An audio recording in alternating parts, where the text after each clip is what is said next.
नमस्कार दोस्तों, स्वागत है आपका हिंदी नॉलेज शो में। तो दोस्तों, रशिया की तरफ से भारत की एक बहुत बड़ी मदद करने के लिए हामी भर दी गई है और भारत के लिए बहुत ज़्यादा ज़रूरी था, खासकर कि ऐसे समय में जब चीन भारत पर हावी होने की कोशिश कर रहा है, ना सिर्फ लद्दाख में बल्कि हिंद महासागर में भी। क्योंकि पिछले कुछ दिनों में देखा गया है कि चीन की बहुत सारी नौसैनिक शिपें और इसके अलावा कुछ रिसर्च शिपें भी हिंद महासागर में पाई जाती हैं। वो पेट्रोलिंग करती हैं रिसर्च के बहाने। ऐसे में भारत के लिए हिंद महासागर के चप्पे चप्पे पर नजर रखना बेहद जरूरी है। इसके अलावा दूसरा खतरा ये भी याद रखिए श्रीलंका में है, क्योंकि श्रीलंका में कोलंबो और हम्बनटोटा दो ऐसे पोर्ट है जहां पर चीन ने कब्जा कर लिया है। वहां पर वो अपनी नौसैनिक गतिविधियां भी बढ़ा रहा है।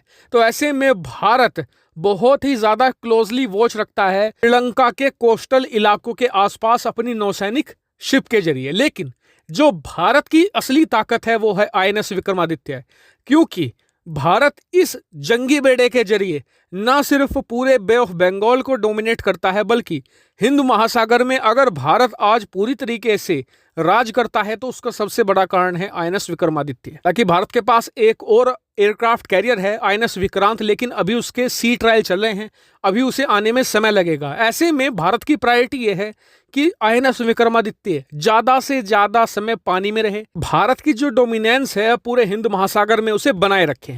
लेकिन अब ये भारतीय नौसेना के लिए थोड़ा मुश्किल पड़ रहा था। क्यों? कि आईएनएस विक्रमादित्य का जो शिपयार्ड है, शिपयार्ड ऐसा मान सकते हैं आप जैसे कि गाड़ियों का गैराज होता है, ऐसे ही जो नौसैनिक शिप होते हैं उनके लिए बना होता है शिपयार्ड। तो ये थोड़ा पुराना पड़ गया था।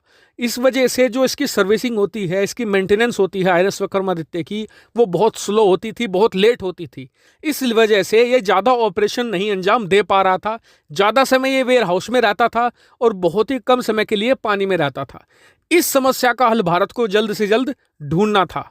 तो ऐसे में इसके लिए एक प्लान तैयार किया कि जो शिपयार्ड है इसे पूरी तरीके से बदल दिया जाए, इसमें जबरदस्त तरीके से अपग्रेडेशन किया जाए, इसे आधुनिक बना दिया जाए, ताकि जल्द से जल्द और तेजी से तेजी आईएनएस विक्रमादित्य की जो मेंटेनेंस है, जो इसकी सर्विसिबिलिटी है, उसे इम्प्रूव किया जा सके। और भारत को इसी काम में मदद के लिए सामने आया है रशिया। दरअसल रशिया की एक कंपनी है सेवामाश मॉडर्नाइजेशन।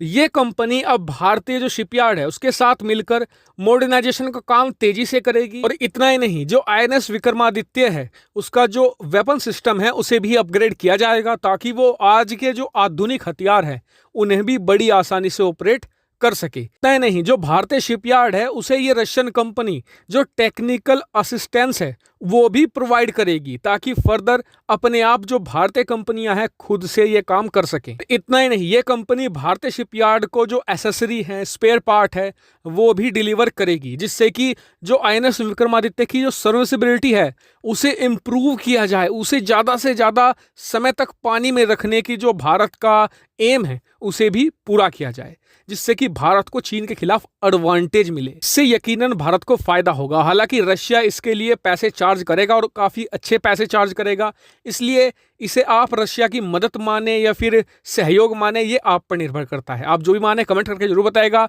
साथ ही वीडियो को शेयर कीजिएगा और चैनल को सब्सक्राइब करना बिल्कुल मत भूलिएगा। Thank you for watching video.